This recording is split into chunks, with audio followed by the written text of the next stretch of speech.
So I want to officially welcome everyone to the Love and Legacy second edition of Love and Legacy, Understanding Our Money Stories for Radical Holistic Health. And I'm excited to really get into this and introduce our guest speaker, Rahkim Sabree. But before we do, I want to make sure for those who are new to this platform, just briefly go over our mission statement here, and that, we are committed, to doing what we can to not only support the individual, because, that's where it starts, but then we know that you want to be healed and whole as an individual as we're going into relationship. And then we know relationship can lead to marriage. And then marriage really is the foundation of family, which then leads to, the communities that we build. So the stronger and more whole we are as individuals, as married couples, as, families, whatever that looks like for you, then our communities can flourish, right? And they're so much stronger. So that's what we're up to at Love and Legacy, that it's more than just financial legacy. That's typically what we think about when we think about legacy, but we want to expand that and look at not only finance, but relational. What's the mental health legacy you want to leave? What's the physical health legacy you want to leave behind, right? So we're hoping that with these monthly gatherings, we're offering basically a holistic approach to wellness, healing, through cutting edge resources, amazing guest speakers, right? So that we're all continually growing and rewriting that narrative of love and legacy, right? So that's what we're all about, and for generational impact, because that's what we're always going for, right? Not just for the here and now. Legacy is really about the years and years after we're gone. So these are the 5 pillars that we are focusing on. As I mentioned before, physical, mental, financial, relational, and spiritual.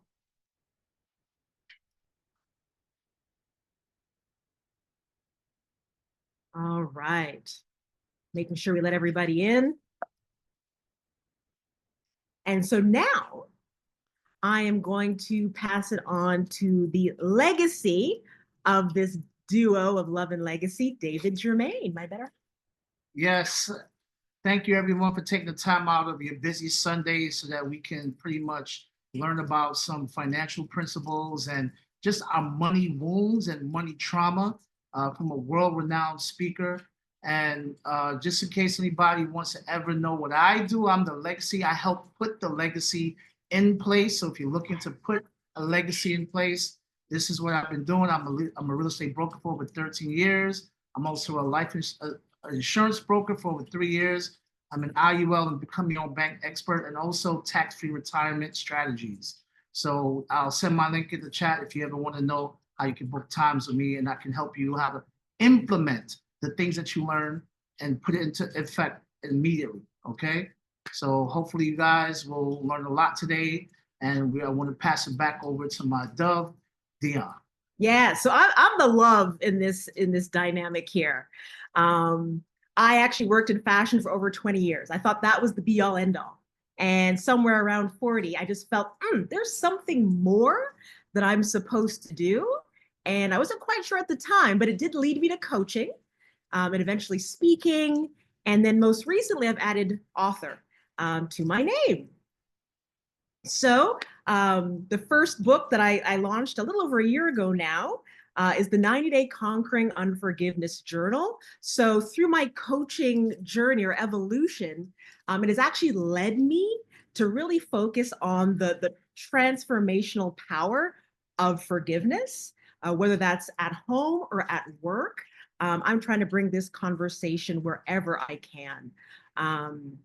And then more recently, because I've been taking this conversation into unlikely places like the corporate space, I've been recently featured in this book called Threads of Wisdom, where they interviewed 15 female Christian CEOs, trailblazers. And so that's really something that I'm very proud of. And, it is now, both books are available on Amazon right now. So if you think someone would benefit from any of these resources, definitely, check it out. So now, without further ado, I am absolutely thrilled to have Rahkim Sabree, who is an accredited financial counselor. Um, there's so many titles to his name. He's a financial therapist. He is a TEDx speaker. He is a Forbes columnist. He's a multi-hyphenate author. His previous life was in financial services, but we all know anyone who's out here doing this purpose-driven work, there's always a testimony attached to it, which leads you to that next calling. And so I can't wait for him to share a little bit about what led him to this particular discipline. Funny enough, I have heard about financial therapy, but I know many people actually haven't heard about this concept of bringing, finance and mental health or psychology or the behaviors that drive, our finances together. We're hearing a lot about these buzzwords now around trauma. Actually, Jorge, we were at a symposium together, and there were at least 3 or 4 speakers who each touched on this very hot button topic, money trauma. And so we thought how timely that we'd have Rahkim here to speak to us and engage us on this topic. So I won't keep you in, suspense any longer. Do you want to make sure that Rahkim has sharing capability as a presentation for us? And at the end, we will have time for questions. So make sure you're taking notes and make sure you get what you came for, get those questions answered. So are we good to go? All right, I'm about to make him a co-host. Okay.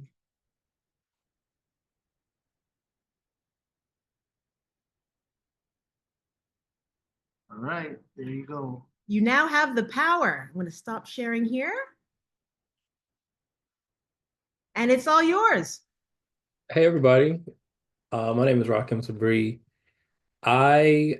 Before I jump into who I am, let's set the room a little bit. I am going to engage with you in the comments because I can't see all of your faces or hear all of your voices, but I will be monitoring the comment section actively. So if there's any question, comment, idea, reaction to something that I share, definitely drop it there and I'll get to it when I can. Let's see. I want to share my presentation.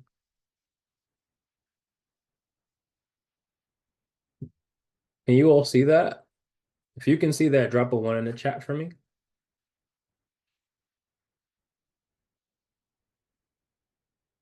Perfect. Thank you, Wendy. And is it showing as full screen for you guys?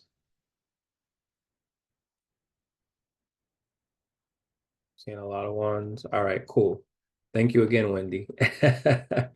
All right, so we're going to talk about our money stories. I'm going to introduce you to the term if you've not heard it before. If you have, maybe we'll give you a different perspective on what that is. So I'd like to start off this workshop with a question, and you guys can feel free to answer this question in the chat. What is your earliest money memory?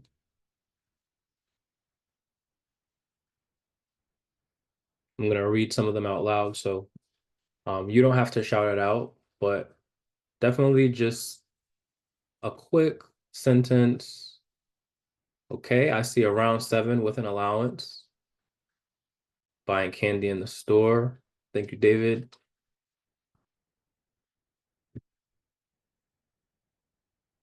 Being told that we were poor. Thank you, Is it George or Jorge? George. George, thank you, George. Selling pickles for money, an allowance.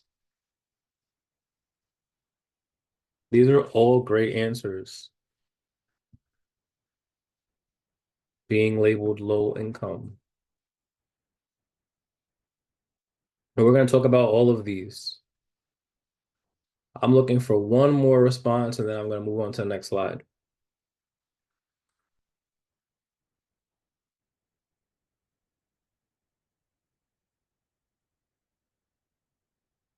Delivering the newspaper. Thank you again, David. All right, well, what if I told you that your earliest money memory occurred before you were born? So we have what is being referred to now as a genetic memory. And so there is a new field of study known as epigenetics that speaks to the way that our environment or the environment of the people that came before us influences the expression of genes. And so when we talk about epigenetics, particularly as it relates to trauma transfer, your external environment and your internal environment are going to interplay and work together and ultimately dictate, not change, but dictate how your genes are expressed. And so if let's think about the Great Depression era, right? If your I don't know where they would fall in the hierarchy, but great great grandparents or grandparents, if whoever was alive during that time experienced significant stress or trauma related to their finances or otherwise, that is potential that potentially will change the expression of genes for future generations. And so when we talk about a legacy in this country of redlining, capitalism and the harms associated with capitalism, um, if we talk about discriminative uh, financial practices with banking, home ownership, et cetera, those things influence how we interact with the idea or the concepts of money management today without us even being aware of it. And so I want that to be kind of existing in the back of your mind as I move through this. So my name is Rahkim Sabree. As I shared, Dion did a phenomenal job introducing me, so I won't spend too much time talking about my background and experience. But what I can say in summary is that I approach this topic of money and specifically financial trauma through several lenses. Um, the biggest of which, of course, is my background in financial services. I worked in banking for over a decade.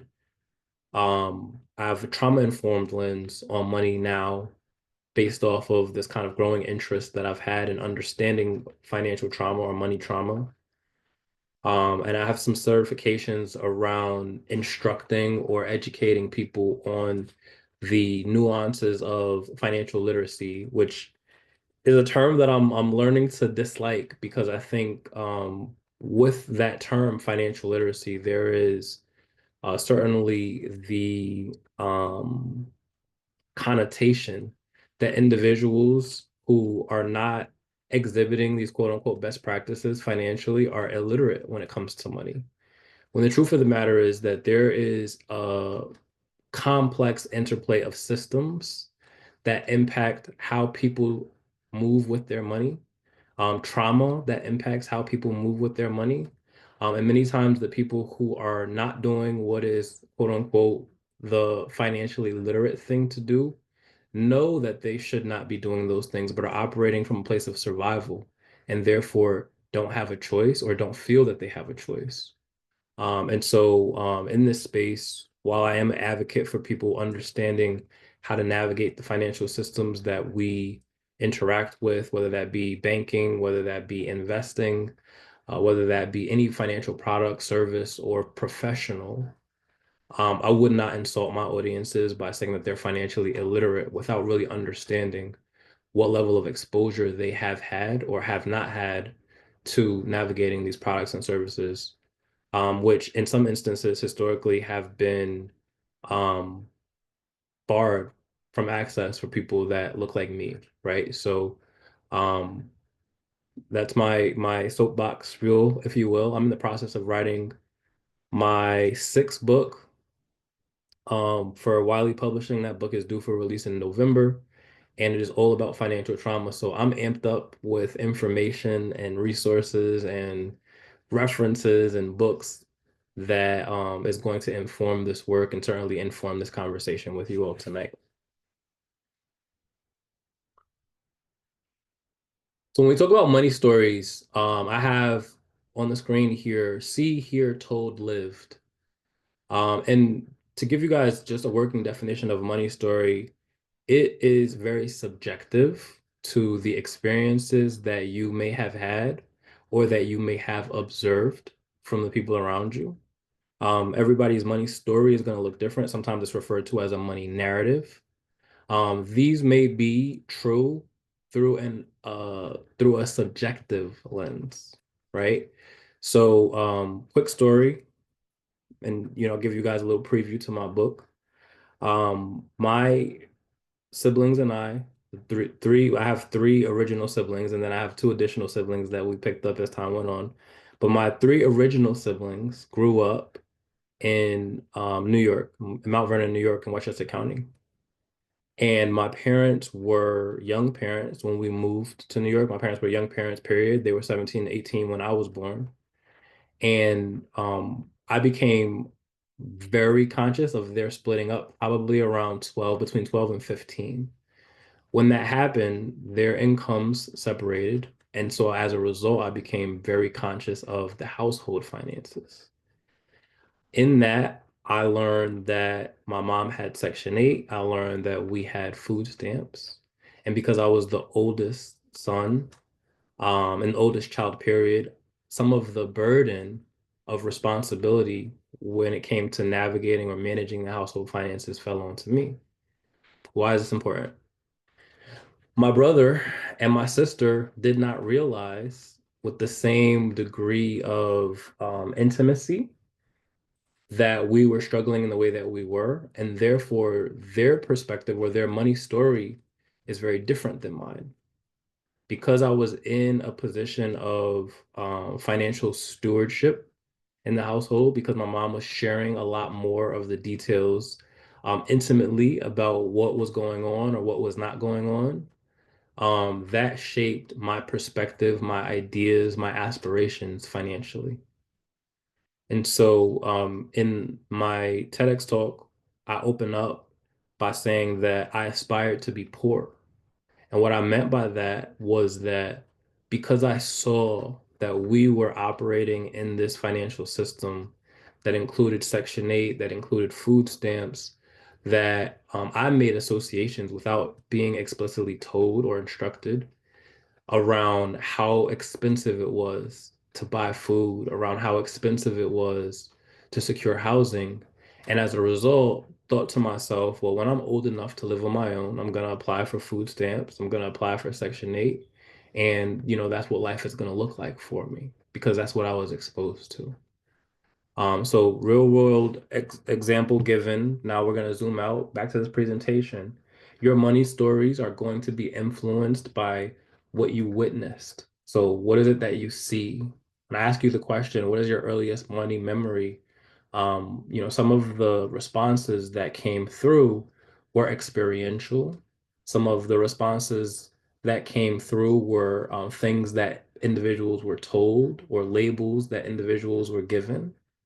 Some of the conversations around money stories might be things that you heard, right? You might have witnessed your parents arguing about money, or you might be the parent arguing about money in front of your child. I think it was Wendy who commented and mentioned that 7 years old was the age that she remembers her earliest money story. And what's interesting about that number specifically is between the ages of 7 and 9, we pretty much determine what our beliefs around money are. And so you think about the amount of time between 7 and our first income earning years, whether that is 13 for some people, 15, 16 for some people, 18, 21 for others. And then all of the time that exists beyond that, a lot of the attitudes and beliefs that we have around money, left unchecked, left uninfluenced, are cemented by the time we are 7 years old. And so if we have those experiences, we remember those experiences, and look back and examine what did I feel? What was I told? What did I hear? What did I see? Um, and we look at how we interact with money or what it is that we believe about money today, there is a connection there. Um, Now I saved the lived part for last because when we talk about money and the experiences that we had, a lot of times what's left out of the conversation when it comes to money stories are the experiences of our parents and our grandparents and our grandparents' parents, because those experiences, both through that concept of epigenetics that I opened up with, and through just what is our reactions, right? What are the patterns or culture within our family that we pass down from generation to generation? Those things are going to have influence on your money stories as well. So if my grandmother says, I don't trust the bank, I'm not going to leave my money in the bank. I'm going to put my money under the mattress. And my dad sees this behavior. And then my dad says, well, my mom didn't trust the bank, so I don't trust the bank. I'm going to put money under the mattress as well. And I see this behavior. And I say, well, my dad didn't trust the bank, so I'm going to keep my money under the mattress as well.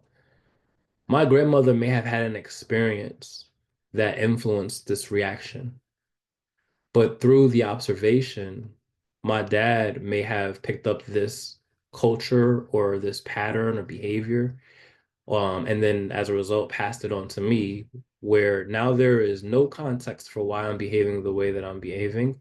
It's just what my dad did and what my grandmother did.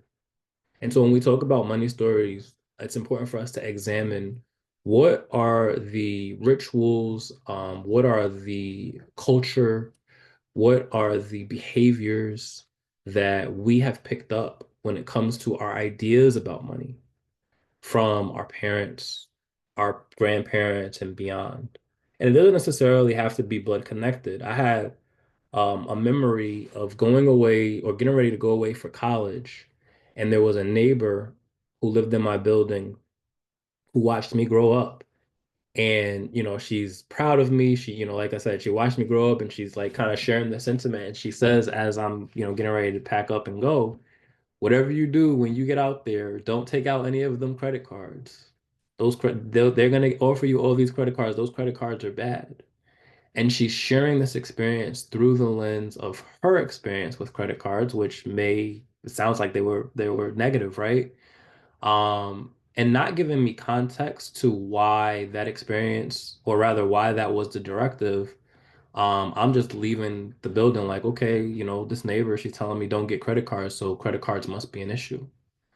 And we have arrived to a place, I mean, I'm assuming, and forgive me if I'm assuming incorrectly, but I think all of us on this call have arrived to a place in understanding that it's not the credit card necessarily that's bad, right? Credit card is the tool.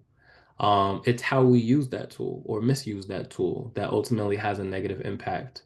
And so when we talk about money stories and their connection to trauma or financial trauma specifically, that's a really big example because there are people whose traumatic experiences with debt will prevent them from being able to use credit in a way that is responsible or that allows you to have a force multiplier when it comes to doing things like investing on the greater end of the scale, right? Buying real estate or something as simple as getting a job, right? If you are avoiding looking at your credit or improving your credit, there's some roles that will pull your credit and say, hey, your credit is bad. We're not going to hire you.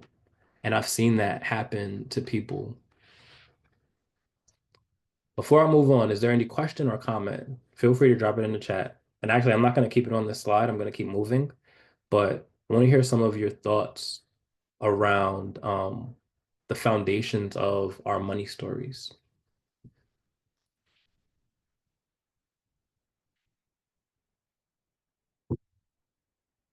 And while those are coming in, I'm gonna draw. Actually, I don't want to give you guys too much because I know our brain can only focus on 7 things at one time, and I imagine that I'm not the only thing that most of our brains are focusing on right now. So let's go back to that previous slide. Anybody can drop a comment in the chat around what is something takeaway, thought, feeling, reaction to what is that you've been exposed to with these money stories. And if you are familiar or have been familiar with money stories, you can include that too. Like this is not new to me. I won't be offended. Yes, 7 years old, Sheila.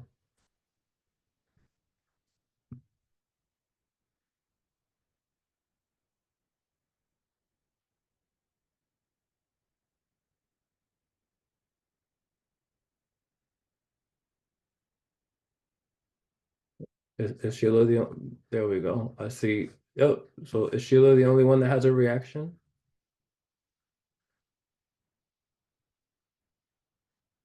Well, I think we all probably have reaction, just like, wow. Yeah, let's So yeah, so this is Judy. So, it's funny just hearing you say how that neighbor just said, careful with them credit cards. It's like, I mean, it's something we used to hear, like, don't fall for that, you know? And so that was the thing, stay away from them credit cards. I remember that. My mom used to always say that. And the thing my mom used to often say, which I hated, we can't get that, Judy, we're poor, and I hated that. And I remember after a certain, so younger, I would hear her say that if I want, I remember those Sergio Valente jeans, like I wanted one of those. And she's like, Judy, we can't afford that. We're poor. I'm like, damn, and then later on, I remember saying to her, I'd gotten older, and I don't know if maybe in my late teens, and I say, Mom, we're not poor. Well, I'm not accepting that we're poor, something like that. And yeah, but she would often say things like that. And so things that I want, I probably would tell myself, no, you can't have that, right? Instead of trying to go forward and try to get that thing. So it's interesting to see. We got to rebuke these thoughts. Yes, yes. And I appreciate you sharing that because language is so important.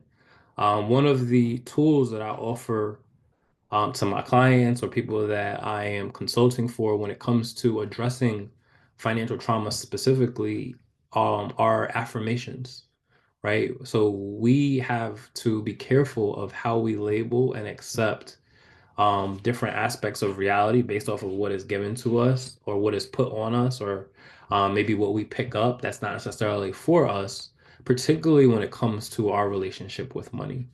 And so I'm so glad that you shared that because I noticed when we were talking about the earlier experiences with money, some responses came in around being labeled low income as an example, or um, that being told that we were poor. Like these are things that we don't choose. We just kind of opt into because that's what's around us. Those are the systems that we're navigating. And a lot of times, because of the reinforcement associated with that language, whether that is reinforcement done by ourselves, done by society, we never change our perspective. We never change those narratives. And so understanding the root of our money story is one thing. Being able to change those money stories, or being willing to change those money stories, because I believe we're all able, is something completely different. All right. So I won't spend a ton of time here, but I think this is important to share. In the industry of financial therapy, which is an emerging field, been around officially through the Financial Therapy Association since I believe 2008. so very young. There is a psychologist by the name of Brad Klontz, and he and others have come up with what is known as money scripts. And there are quizzes and exams that give you a list of questions that you can take that tells you, what money script is more dominant. But the four money scripts that he focuses on, because there are tons of money scripts, refer to avoidance, vigilance, focus or worship, and status. And so money avoidance looks like, and I'm going to run through these very quickly. And if you guys want more, certainly feel free to reach out or you can do research on your own. But money avoidance looks like maybe not looking at your bank account. Money avoidance looks like finding ways or reasons to give away your money. Money avoidance looks like the belief that money is the root of all evil. Money avoidance looks like the belief that in order for somebody to have amassed significant wealth, that they had to do something evil or bad. Money avoidance is not going after that promotion because ... right? And certainly these are very nuanced examples, right? So, we can't just cast a blanket net and say, well, if you believe this, or if you're this, or you're doing this, that you're avoidant. But it is kind of a guardrail around how we think about money, and what our interaction or relationship with money looks like. There are a lot of people who believe that if I have money, I'm a bad person, or if I have money and the next person doesn't have money, I'm a bad person. And so they'll do their best to give it away, or subconsciously they will give it away, or they'll find reason to get rid of that money. Money vigilance is somewhat the opposite. On the surface, it looks like positive modeling of financial behavior, right? You're saving, you're investing, you're building credit, you're monitoring your bank accounts, you are monitoring your credit score, you're putting money away, you're putting, significant portions of your money away. And so this one can easily fly beneath the radar as being green, right? Positive behavior. The issue with vigilance, though, is that based off of our money stories, we can be trying to distance ourselves from financial pain. So I'll repeat that. Based off of our money stories, we may attempt to distance ourselves from financial pain by using money as the measuring stick to create that distance. So someone, I'll just use a hypothetical, may save 50% of their income, right? Which from a financial educator perspective, we're like, yeah, like you're saving, right? But they're saving 50% of their income because they're afraid something terrible is going to happen. They're afraid that because they experience poverty, that they're going to somehow slip into poverty again. They want to have this huge stockpile of emergencies. It's kind of like the show Hoarders, only just with money. They're just saving and saving and saving for this emergency. And so money then stops being a tool and becomes a crutch. When you are vigilant around your money, or when you're demonstrating this money script of money vigilance, you are now taking the enjoyment out of money. You're taking the efficacy of using money as a tool out of money, and you're just focused on hoarding this thing. That may look like putting an excessive amount of money in your bank account, and maybe not investing. That may look like taking money and putting it under a mattress, making sure that you always have cash on hand. And so when we look at vigilance, we have to look at not necessarily the behavior, but the root of the behavior, and ask ourselves, why are we doing this thing? When is enough enough, right? And so from a financial education perspective, usually it's recommended for an emergency fund between 6 and 12 months of expenses put away, and then you can focus on maybe investing or paying down debt, or what have you. Because the issue is that when we hold on to cash, as someone who is vigilant likely will do, we're actually losing the value of that money because of inflation. But like I said, some people are operating from a place of fear. And one of the things about trauma that is so fascinating is that it's not rational at all. And not saying that somebody who is money vigilant necessarily has financial trauma, but it's likely that financial trauma is influencing that vigilance. Money focus or money worship is the belief that more money will solve more problems, right? So this idea that, if I only I had more money, right? If only I had more money, I'd be able to do this. And the goalpost always moves, right? You get to that point and then you're like, well, I need more. Well, I need more. I need more. I saw, I think it was a tweet earlier this week where it talks about Elon Musk, who is a billionaire, right? He has more money than he could spend in his lifetime, works 7 days a week because he feels like he doesn't have a choice. And that's kind of laughable, right? To people who have not even seen $1 million in their lifetime. Like, what do you mean you don't have a choice? And so not saying that Elon is money worship script, even though he probably is. But it's when you place so much value on the money, like money stops being, again, a tool. It becomes the focus. It becomes the goal. And that is more internally focused as opposed to money status, which is this last one that is very externally focused. So money status is what are the things that I can use my money for that lets everybody else know that I have money, right?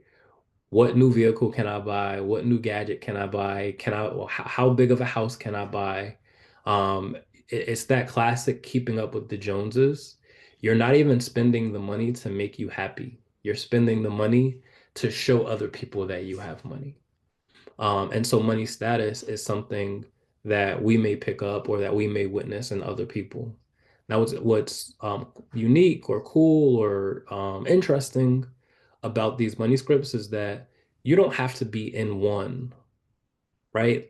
A lot of times people have multiple money scripts that are surfacing at the same time. And so you might be aligned to more avoidant and focus, or you might be more vigilant and status driven, or you might show different aspects of your life over time in one of those categories more so like at 21 you might have been extremely avoidant, but at 31 you might be very vigilant. Growing up, because I experienced scarcity, when I first started learning about the money scripts, I'm like, oh, I'm 100% like I'm avoidant. Like that's what it is. And then I took the exam and I realized that as an entrepreneur, the money script that's most dominant for me right now is money focus.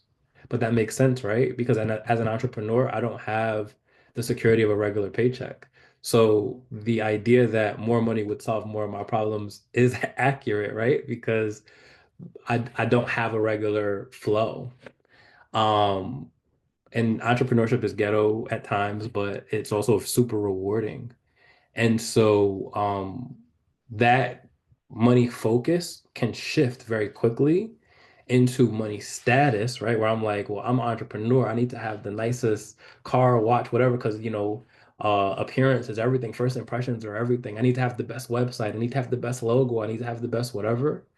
Entrepreneurship will shift what your money script looks like very quickly. Like the challenge of entrepreneurship is very interesting, but I think the same thing is true of individuals who are climbing rather the corporate ladder.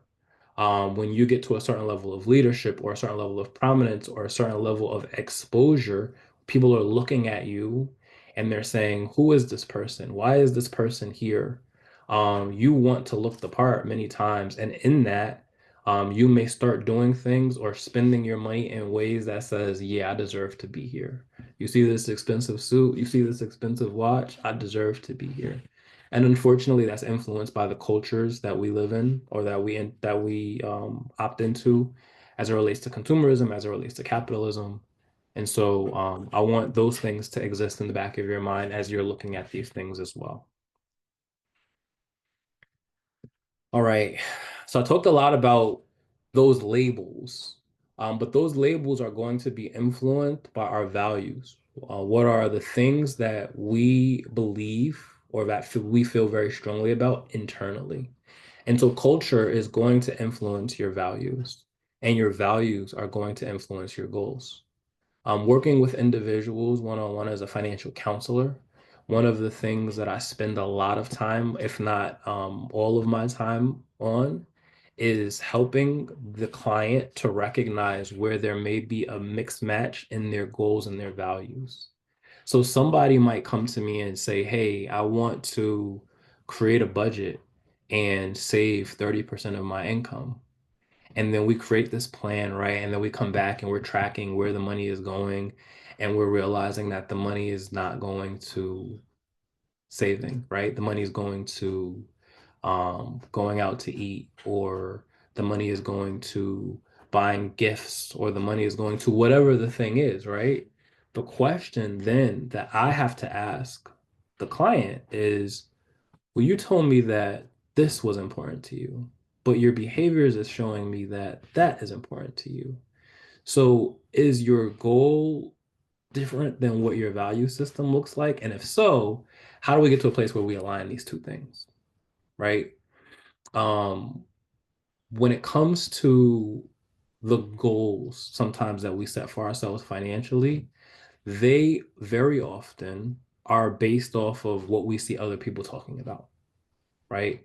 So if we're on social media, or if we're reading Rich Dad Poor Dad, or if we are, doing whatever, we might hear something that sounds like a good idea. And we say, okay, that's the goal for me. I want to do that. But internally, we may not necessarily be aligned to that. And so the thing that is going to win out in the battle of goals versus values is our value system. Now, the good thing about our value system, or rather, the good things about us in relation to our value system, is that we can change them. So, off the topic of money, but still certainly within this realm of wellness, last year, when January hit, I'm like, I'm going to go to the gym, right? As many people do. And then I was like, well, January, everybody's going back to the gym. The gym's going to be super crowded. So I'm going to wait until February when that whole thing dies down. And then February hits and I'm like, well, maybe March. And this went on for the whole year. I found myself out of the 365 days of the year, maybe going to the gym twice. Terrible, terrible thing, right? And in the process, what was also happening on the other side of that was I discovered Shake Shack. Like I'd never been to Shake Shack before. So I discovered Shake Shack, and I go in, I get a burger, and I'm like, oh my God, this is amazing. And so then I became a frequent customer of Shake Shack. On top of being a frequent customer of Starbucks in the morning, right, for coffee and whatever food item there was. And the next thing I knew, I realized that I was spending money. I was eating well over the calorie allotment that I should have been eating, and I wasn't working out. And so as a result, all of those things combined, like you gain weight. You gain weight. I noticed that as I was walking up and down stairs that I was having a more difficult time breathing. And I'm like, whoa, like this is not what this is supposed to look like. And because I work from home and I work for myself, I didn't have to leave the house, right? So all of these factors I'm illustrating for a reason. Systems, right? Systems. My goal was to get into the gym. My values were aligned with what was comfortable for me based off of the systems that are present. So when I get in the car and start driving and Starbucks pops up on my way to wherever it is that I'm going, that's not by accident. That's a system thing. When I'm in my car driving and I'm hungry and I see Shake Shack and I'm like, I know that this is an overpriced burger, but this burger is good. Systems, right? When I am thinking about going to the gym, but like the thinking about going to the gym is more painful than just going to the gym, systems. It's convenience. And so my value system internally interplaying with the systems in my environment made it a lot easier for me to do the things that I should not be doing and harder to do the things that I said that I wanted to do. This is also true of our money. So when we talk about the goal for me was to go to the gym. That didn't happen. But my values were more aligned to convenience, to comfort, right? Because I was getting comfort from the food and the dopamine chasing that I was doing, and to the just to ease, right? It was easy for me. And so when it comes to our money, we have to look at these variables at play as well. Being very intentional. Intentionality is huge. And acting on that intentionality is huge. I'm gonna speed it up because I just checked the time and I see that I'm doing a ton of talking. Um, so I kind of I touched on this in my spiel just now, right? Patterns and behavior are going to be influenced by systems, they're going to be influenced by culture, they're going to be influenced by our values and goals that we choose for ourselves. As a result of these patterns and behavior, we might experience increases or decreases in financial stress, financial anxiety, what nervous system regulation looks like. So a lot of us have a very hyperactive nervous system that is also a part of the systemic design, right? When we turn on the news, we turn on social media, it's just always doom and gloom. We have the pandemic that we just got over. We have the bird flu that they're talking about. We see eggs for $15 a carton. I seen eggs today for $15 a carton at Stop and Shop. We hear about, this new Trump administration and all the things that he's doing, the dismantling of the CFPB, the attempt, which, may happen, of the dismantling of the Department of Education. All of these things get our nervous system out of whack. And so another thing that we need to be very intentional about is how we regulate our nervous system, whether that be through somatic practices like meditation, Reiki, massage, um, going to the gym. But also we need to be conscious of how we react to that dysregulation, right? We may be chasing dopamine. And so in chasing dopamine, we might start doing things that we're not supposed to be doing, like going to Shake Shack and buying the burger, right? Or, it might be alcohol, or it might be drugs, or it might be sex, or it might be gambling. There's an increase in sports betting and gambling as a result of the ease of access that has now been made available through the phones, right? That's not by accident. That is systemic. And so as a result, Amazon, all these things, right? Retail therapy, cultural norms around happy hour, these contribute to these patterns and behaviors that we need to be conscious of, because if we're not, I like to use the analogy of, like, when you're in the airport and you see that conveyor belt and you just don't want to walk and drag your luggage, so you just stand there and the conveyor belt just brings you to the other side. That's what's happening with us and our money. If we are not intentional and conscious of what's going on, we're just going to be funneled in a direction. And even if we stay still, we're still being funneled in a direction that drives us towards consuming, consuming, consuming. All right. So rewriting your money story. Here are some quick tips. I don't want to stick too much to the presentation any longer. I want to just kind of talk freely, but um, in making that declaration, I want to be specific about what you can do right now. Reflecting and journaling is a way, and when I say journaling, I mean pen to pad, not like digital journaling typing. Because when you're writing, there is a somatic exercise that's taking place.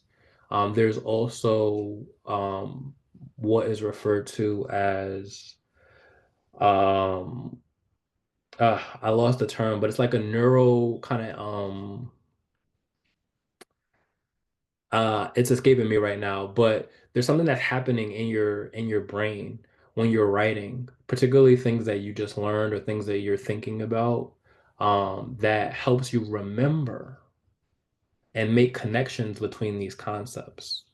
So, we're losing that with the increase in sophistication of technology and the generations of children that are in schools now that are not required to take cursive writing courses or anything like that. Like they're losing some of the things that, I remember being in grade school and my teacher making us write a first draft on yellow legal paper with a pencil, and then writing a second draft on yellow legal paper with a pen, and then writing a final draft on a white legal paper with a pen. And if there was one mistake, we had to write the whole thing all over again.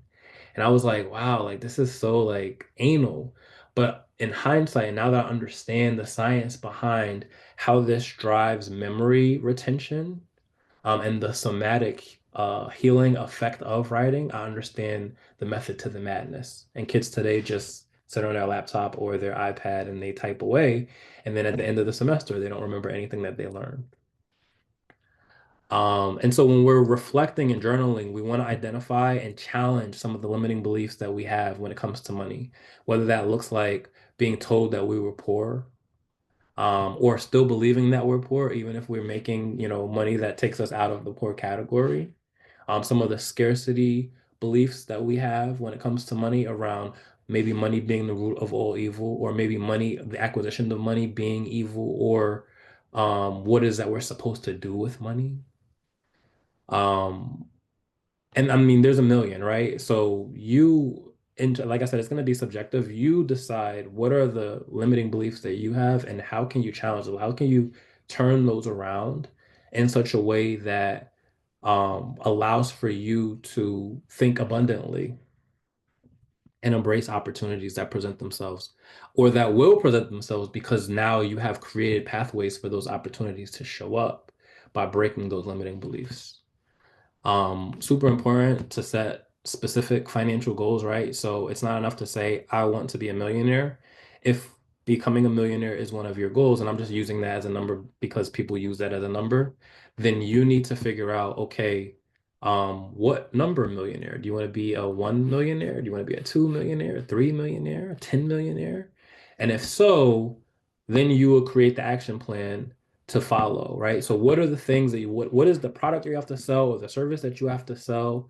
How many times do you have to sell it per day, per month, per year to get to that point of becoming a millionaire? How many years is that going to take you? When you see that path, then it's easier for you to walk on it versus just saying, well, this is the goal that I have and I hope that it happens. And, maybe one day I'll walk across the street and I'll find a lottery ticket and I'll hit that goal.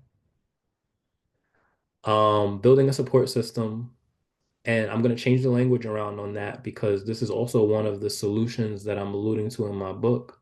Community, building community is super important in this capitalist, consumer-driven society. There is an emphasis on individualism and de-emphasis, if that's a word, on collectivism. And collectivism is something that is so prominent in so many of our indigenous cultures that there is a culture shock when individuals are coming over to the United States for the first time and breaking away from traditional values and norms related to their family, when they're trying to embrace this upward mobility that is associated with um, playing the capitalism game. But that individualism isolates, and it makes us it first of all, it creates loneliness, but it detaches us from community, which is the source of so much healing power across so many different cultural communities and identities.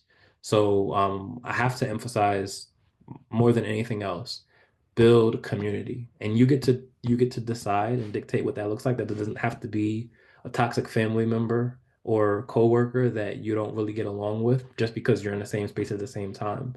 You get to choose your circle of influence. And I don't think that there's anything more powerful that you can do then choose your circle of influence. And I think that you guys have this checked off, at the very least, based off of my observation and showing up here today, right? This is a community that you guys are building, that you guys are a part of. You're allocating a portion of your Sunday evening to be present and have this conversation. So nurture that.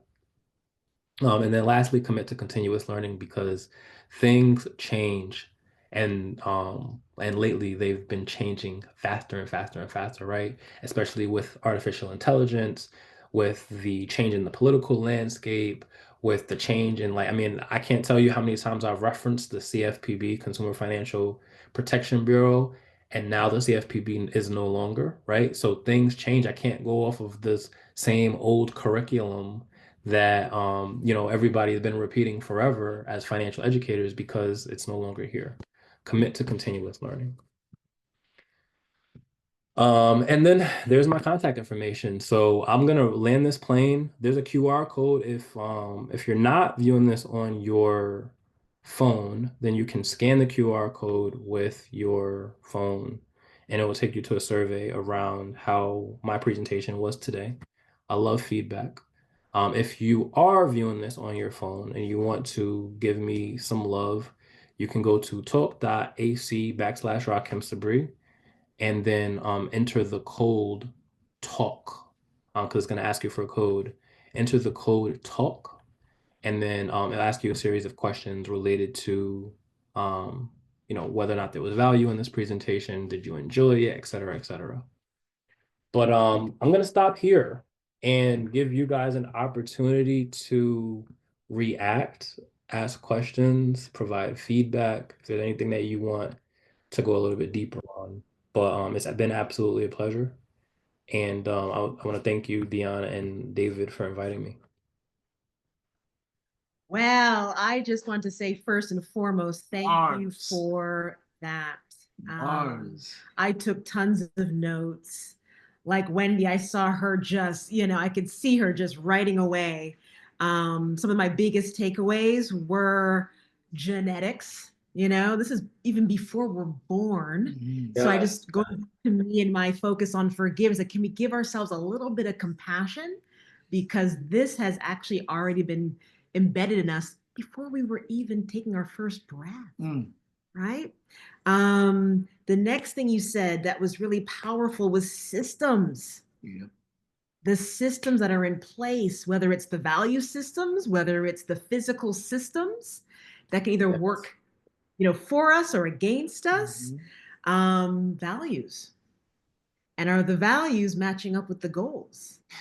We were just listening to a podcast yesterday, David and I, which was about just habits in general, right? But it applies here. John Maxwell said, if I could peek through your window and take a look at your habits, I can tell which direction your life is going to go.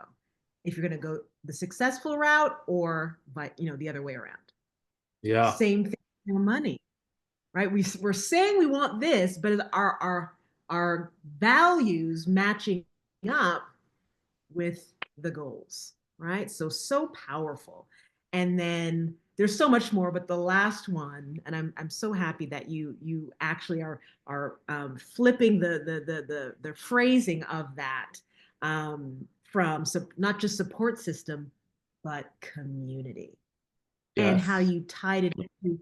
That's how so many other cultures thrive, because they're not trying to do it individually, but coming together as family generationally to actually build together. It's always so much better also when we do it together.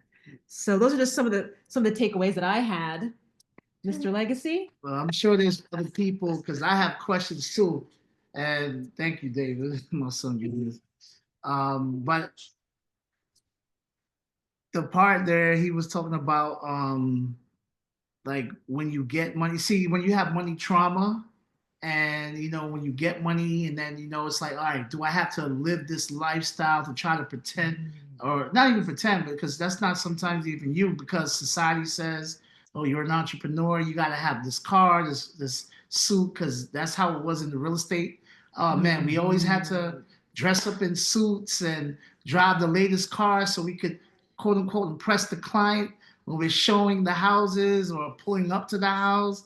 And I was like, man, I'm so glad now I graduated from that, because now I'm in my authentic self now.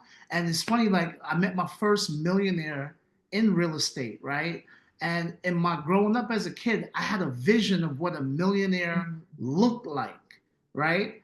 And I'm thinking that they're supposed to look like, I don't know, like how we see them in the movies, or This guy came dressed up in a sweatsuit, okay? I will never forget it. It rocked my whole world that he owned like 25 buildings in New York City, which every building in New York City, even in the hood, is $1 million or more. And I'm just like, it didn't make sense to me. And I'm like, then I will see the people who would be dressed to the nines and Louis Vuitton and the Burberrys and all the stuff and the Birkin bags and all the stuff. And then they're looking for a house or an apartment and they can't even afford it, right? And it just blew my whole mindset of what we value, right, on how we use our money. And man, I could go on and on, but I want to leave it for more Q&A because I could talk about this all day, you know?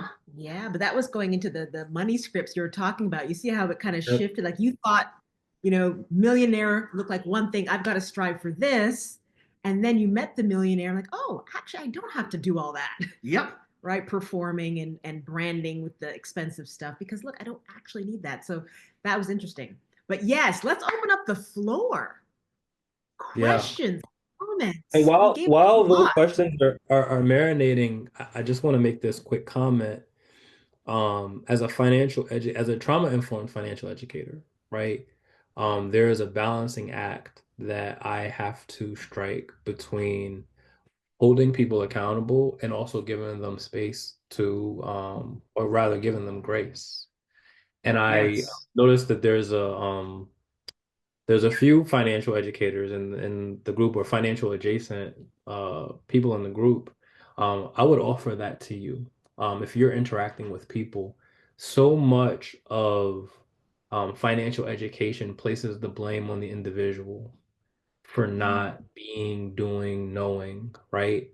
And while certainly we have it within our ability to change behavior and change our attitudes and make more positive decisions or make ourselves rather acquire higher income skill sets, a lot of times the trap that people are in is based off of the systems that exist to keep them in that space. And so when they get those nuggets of wisdom from the financial educator, they become excited and they become passionate and they become maybe they enthusiastic about this hope, this path that's ahead of them, but they don't recognize because we don't tell them that the systems are going to still hold them back. And so it's not an excuse for you to stay where you are. But when you become aware of these obstacles, you become obligated to do something about it. Acknowledge the obstacles, certainly. We're not going to pretend that they don't exist, but you still have the power to do something about that. And talking about systems and the example that I had provided earlier around, Starbucks and Shake Shack and how easy it is for us to fall. It's easy on purpose, right? I did this workshop not too long ago, and I'm talking about a lot of these same topics. And one of the participants raises his hand. He goes, "I was in the gym and I got a notification from the McDonald's app." That's not by accident, right? These companies are spending billions on research and development to understand your patterns, your behaviors, cater to you individually so that they can determine when is the best time to nudge you in the direction of buying something or getting off that horse, right? McDonald's might give you a notification that says, come in between 2 and 6 p.m. for a free small fry. And they know you're going to react to the free, but they also know that when you get in that line, that you're likely going to pick up more than the free small fry, right? Or they may identify geographically that you are in the area of a McDonald's and maybe you're at the gym, but here's an opportunity for us to nudge you to say, hey, stop on by. Those are systems. And those systems, if we're not conscious of how we direct our money or how we are not being intentional about our behaviors, will derail us every time because they understand human psychology. And they weaponize that against us. It's economic warfare.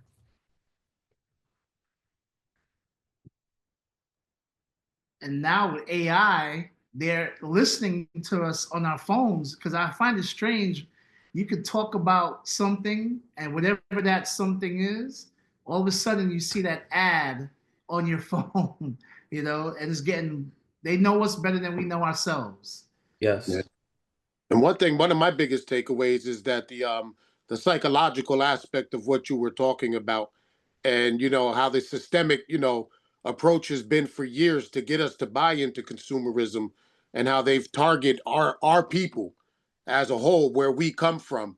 And then, like me myself, like I have still at this age, I have bad money habits. Like my background comes from the streets, so it would always be, we'll just make more tomorrow. We're gonna live it up today. We're gonna do what we gotta do in the moment, and then when tomorrow gets here, we go hunting again. We do what we gotta do. And I still have that same mentality. For me, it's not about making the money, but it's about having the discipline to do the right thing, And then when you were saying that journaling, I seen that that's something that I'm gonna, because I always look for the takeaways anytime I'm inside of this environment. What is something that I could take away that I could use immediately to begin to have an impact on my situation? So the journaling, by reinforcing or creating those new neural pathways, because that's one of the things that you said, psychology. So when you look at that, you got to look at the neuroscience behind it. And you gave us a very, very powerful tool that we can use to create new pathways, because once we put it down, we can then see it.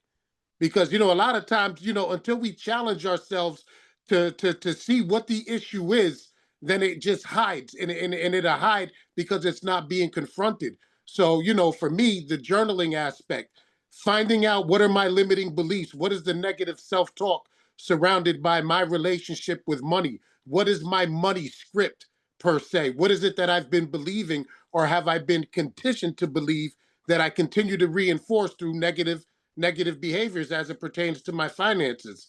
So, for me, that was a huge takeaway.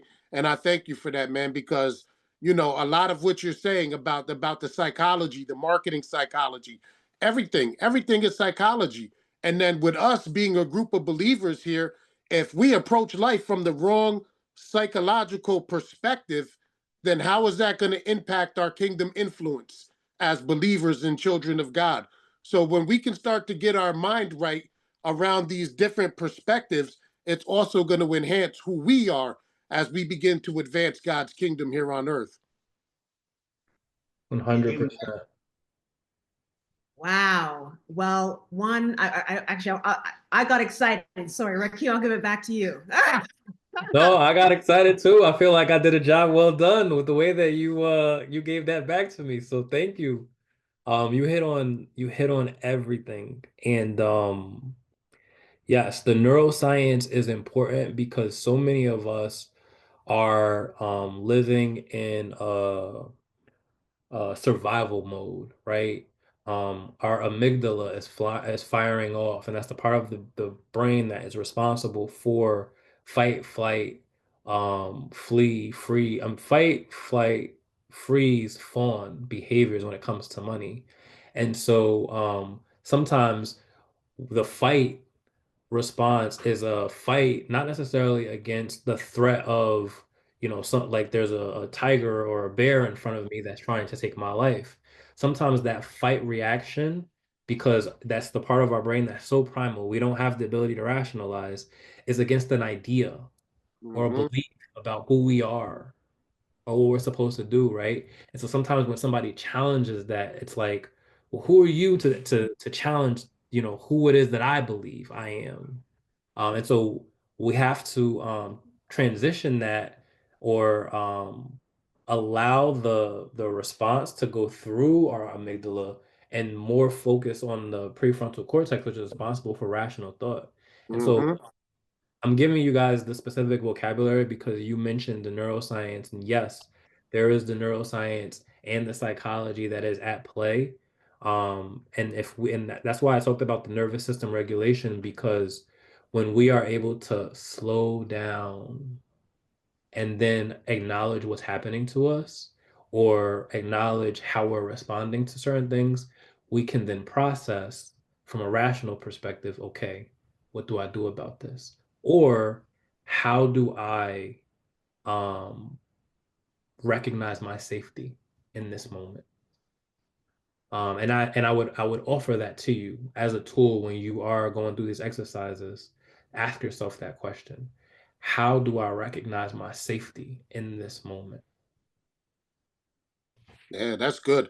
That's good. That's like one of the tools I use in my coaching practice is the Maslow hierarchy of human needs, psychological human needs. If you look at the number one is your physiological needs, food, water, shelter, clothing, and then the next one is safety.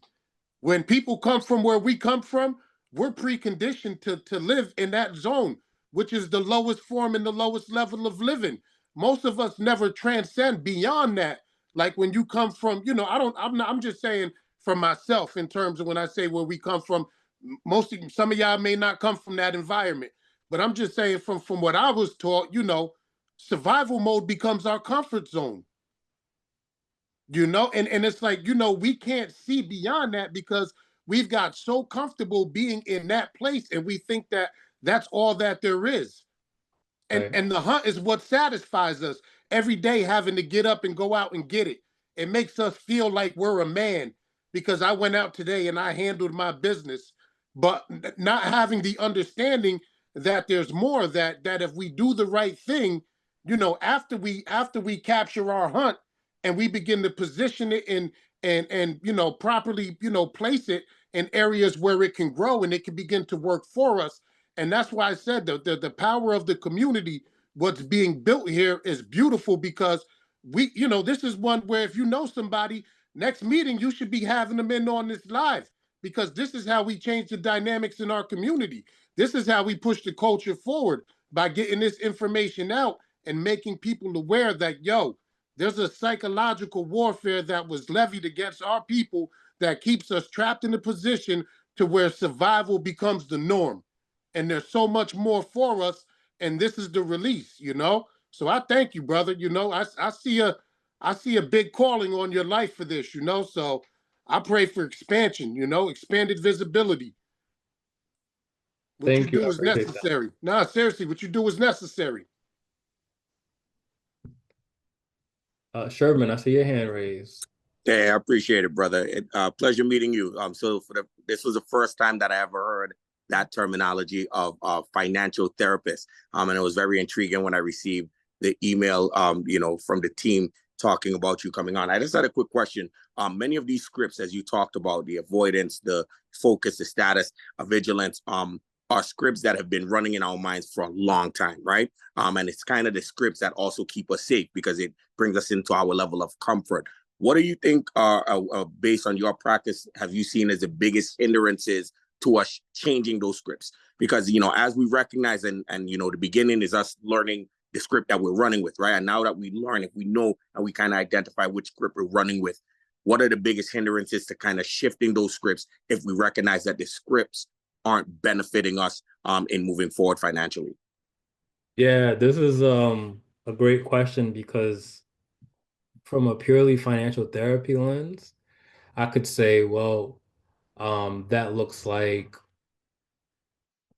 aligning your goals and your values, right? That looks like recognizing your safety or your security in a particular environment. But from this holistic perspective that I've been talking about, particularly the emphasis on systems, right? Sometimes you are doing all that you can to change your mindset, to change your perspective, to change your reality. But the systems that you're navigating, or that you don't realize that you're navigating, act as a hindrance, and then you get frustrated. And in the process of getting frustrated, now you're creating more trauma because you're like, well, this doesn't work, right? This is not real. You're dismissing the efforts that you put forth in being able to change that. So I would say um, that it would take a multi-prong approach that involves recognizing the systems that you navigate internally and externally, right? And so that would also include shifting your mindset. Um, that would also include building community. That would also include having as part of your community somebody who's qualified to guide you through those experiences, right? Whether that is a licensed mental health practitioner, whether that is a coach, whether that's a financial therapist, a financial counselor, somebody who understands kind of the mechanisms at play and then can lay that out for you, not give you the answers and tell you what to do. That's one thing that I'm really adamant about in my own practice is I don't tell people what to do. I just let them know what their options are and then ask them what they want to do. Because if I tell you what to do and then you come back to me the following whatever time I see you and you didn't do what it is that you said that you were going to do, you're going to be frustrated. You're going to be embarrassed. You're going to think that I'm frustrated or that I feel like I'm wasting my time. And I may feel that way. I'm human as well, right? I'm putting time and energy into that. And so it's not conducive for anybody in that environment to really harp on, well, you didn't do what I said that you were going to do. So what's going to make that difference the next time? As opposed to pointing out, well, this is what you said you wanted, right? What's stopping you from accomplishing that thing, right? What got in the way between the last time we talked and this time?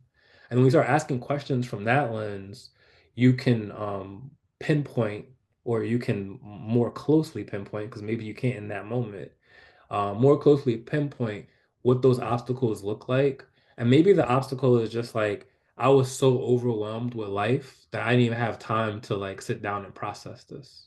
And that's a real response, right? A lot of times we get overwhelmed with life. And so from there, you can start to look at, well, what are the tools, systems, people that you can put in your path to help kind of lessen the burden of what that feeling of overwhelm looks like, because that is also a strat. Like when we talk about and George, I loved everything that you said. When we talk about um warfare, right? Like I use the term economic warfare in this conversation, but it's psychological as well. Um, Money is political. It's political, right? It's spiritual. There's so many different fronts that we're being attacked on at the same time every day. Like overwhelming you is the strategy because your brain's job is to protect you, right? And so if protecting you looks like shutting down, just like when you have your computer and you have 5 million tabs and 5 million programs going on, what does a computer do? It cuts off. It slows down and then it cuts off eventually. And then when you restart it and you open the one program, then the computer starts acting like it got some sense, right? And so our brain is a computer, right? And if the strategy is to overwhelm you with stimuli and options and choices and experiences that keep you from operating in what is the most natural path for you, then it's important for you to become conscious of that and start shutting down the accesses that you give intentionally or unintentionally to these different environmental aspects or variables, if you will, that make you feel overwhelmed. Thank you for that. I see a couple of other people have questions here, but just a follow up on that. Do you find, and you can make this short, I guess, the that what your script that you run personally for your life as an entrepreneur, do you find that that naturally kind of carries over, or have you seen instances in which somebody's money script personally differs from their business money script? That's a really good question. I think it depends on how they run their business. So my business is largely centered around my personal brand, and so I am my business, right? One of the things that I've been learning as an entrepreneur is how to treat my business like a business that is separate from me, while still being able to develop thought leadership and share my experiences with whoever, right? Um, when it comes to money, sometimes the delegation of that responsibility to a professional who can handle that without being emotionally invested or attached is the way to overcome that. But because I still view, in some respects, my business as my baby, it's like, and because it's the way that I feed myself, I think it's really easy for me to project that money script onto the business as opposed to if I had the business operating in the background and I need to think about it, it would just be me and how I'm interacting with my money. But great question. I don't want to say your name wrong. Sonata, did I say that right? Yes, you did. Perfect. How do you pronounce your name? Rakim. Rakim. Thank you. I had planned to be on this earlier, but had to work. Will there be a replay available? I'm gonna defer to Yeah. David. Okay. Yes, we are actually recording. So we'll make sure we actually upload this to YouTube. That's where you're able to find it. If Oh. anybody's not comfortable being on YouTube, let us know. We can certainly do some editing, but we do our best to make sure if there's anything you don't feel comfortable, we'll make those edits. But yes, we want to make sure that this information is available to everyone. And it's usually the Q&A that's the juiciest. But if anybody has any issues, just let us know. So in that respect, will you send out to those of us who signed up and registered the access to the YouTube, the name or however? Absolutely. Yes. There will be a follow-up email that goes out. Okay. Thank you to so everyone. much. I appreciate You're very it. welcome. Yes. Thank you for joining us. I see Yeah. Leah has a question. Hi, everyone. Good night. Not a question, just a general thank you.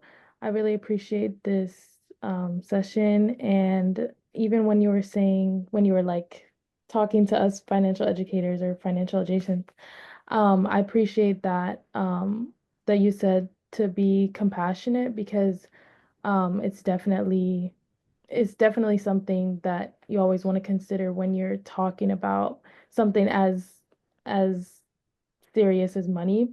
And honestly, before when you started talking about the generational impact of money practices and everything, I honestly hadn't even thought that much about it. That's why it took me a while to even comment when you said, what was your first money? Yeah, when you said about that. And so it took me a while, but it was good to think about. So I appreciate you asking that question. And also, just from like a believer standpoint, I think that it's really interesting that we have this generational trauma and that we have this generational trauma in regards to how we practice, how we deal with our money, and how you mentioned that that was before we even were born, and how with God, even he's God even above all of that, you know? Like he still knows everything. He still knows that was how your life was going to be, or that's how you were going to be born.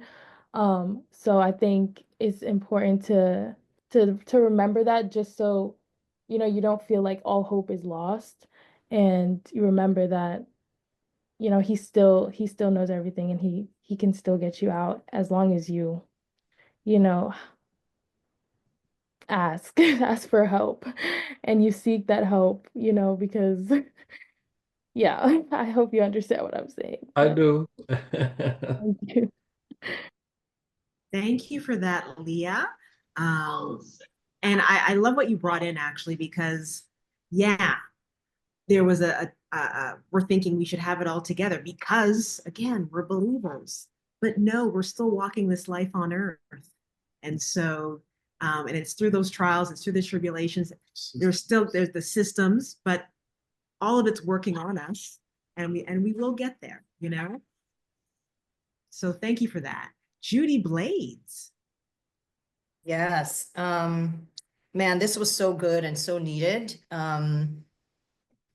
Again, I think that's the path I'm on, and really trying to figure out the financial thing. And it's like I'm in my 50s, and it's like, yo, there's so many things I wish I knew before. But as Leah said, you know, God knew, right? But it's never too late. And the wisdom we're gaining now because of the systems that I believe that's being created, doing this, what David and Dion's doing, this is creating one of those systems with intentionality, like you mentioned, right? So this is now creating a new system for us to create now this community. So this is a system, this community being developed for us to just learn from each other and realize like, you know what, we're not lost. We're not lost. So it's like, you know, when you think of the story of Joseph, you know, he seemed doomed, but God was building him up for such a time, right? And as with Esther, for such a time. So it's not lost. So I'm so glad that we're doing this now. And then there's a beautiful quote from Malcolm X. And it says, when I is replaced by we, even illness becomes wellness. So when you take out the I from the illness and you put we, it's wellness. So in the same way, it's like, again, when we come together and we're like, you know, lack of knowledge, but we're coming together with everyone just, you know, guests like you bringing in the information that we didn't have before. And it's through community. Like we gained so much, you know, so it's nothing lost. We didn't know it before, but we are wiser than ever, and to, you know, raise our kids to be better. In Jesus' name. Thank you. Anyone else? I know we're at times. We want to make sure we honor everyone's time. You'll stick with us for another, you know, few minutes. Is there any other questions before we go to our last couple of slides?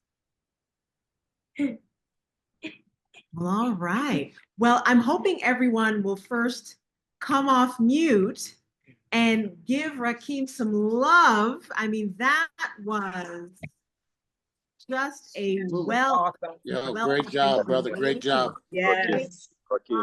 Thank Very you. Thank you all. so This is very much. beautiful. Wow. Thank Wow. Wow. you. Wow. Thank you. So many mind-blowing pieces of information. Just wanted to make sure you had our contact information, let you know where to go to find that YouTube channel. Let me just pull it up real quick. Can everybody see that? Yep. All right. So some were asking, where can we find this information? Well, we decided we're going to actually start putting these sessions on YouTube. We can't keep this to ourselves. It's just too good. So the YouTube channel is called Love and Legacy. You might have to plug in our names at the beginning because it's literally brand new, but eventually, you know, we're going to take over the world, right? And here's how you can contact us. Here are our QR codes. We'd love to stay in touch. Anytime, feel free to, you know, unsubscribe, but we want to keep you up to date with these monthly sessions that we'll be having. Like I said, we'll always be flipping between a financial topic and one of the other pillars. Right now, we are still solidifying our next guest, but I can say that it's either going to be relational or physical. That's all I can give you. But we look forward to seeing you in March. Anything else you want to add? No, I just want to say, you know, the things that you learned today, like you said, it's a lot of it is mental, the quality of our thinking, the terms of quality of our life. I'm about implementation. So if you want to implement a lot of the things to change your money habits, that's where you can contact us and we can start at least somewhere, right? So we can build that pillar towards the financial goals. My son in the background wants to say hello. You want to say hello? Is that what you want to do? That's the other part of the legacy. Can you see him? That's what my legacy. All right. Wow. Well, thank you everybody for sticking with us. Rakim, we can't thank you enough. Everyone, we can't do this without you. Your energy, your intentionality, the wisdom that you all brought, we can't thank you enough. Have a blessed night.